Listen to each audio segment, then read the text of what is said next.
Okay, in this example, we're going to integrate 2x cos x using integration by parts. Now, the first step is to choose one part of the integrand to be u and the other part to be dv dx. So I'm going to choose u to be equal to 2x, this part here, and I'm going to let dv by dx be the remaining part, so cos x. Now, in this example, I'm not going to go through the details about why I chose this to be u and this to be dv dx. We'll do that in the next example. I'm just going to go through the procedure of how we apply the integration by parts formula.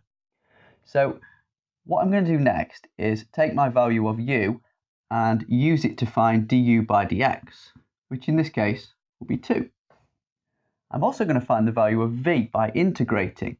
So v will be sine x. Now I'm going to use the integration by parts formula.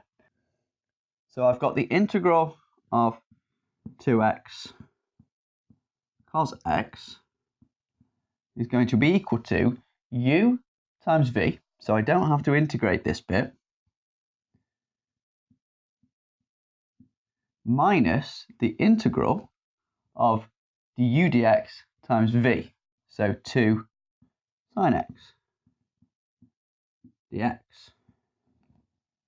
So this part stays as 2x sine x.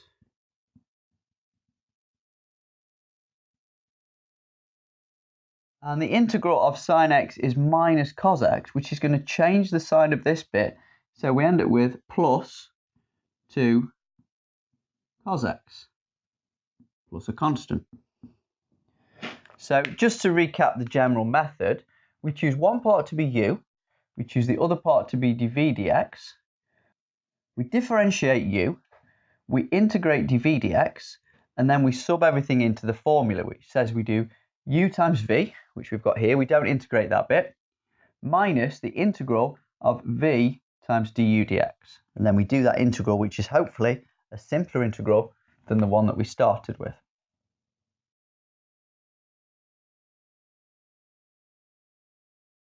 Okay, this time we're going to use integration by parts to find the integral of 5x e to the x.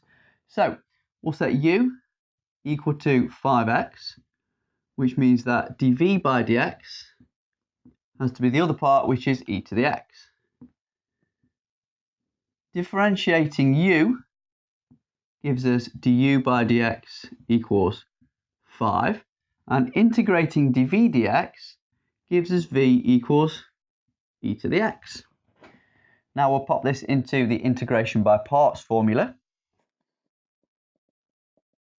So we get u times v, which is 5x e to the x, minus the integral of v times du dx, which is 5 e to the x.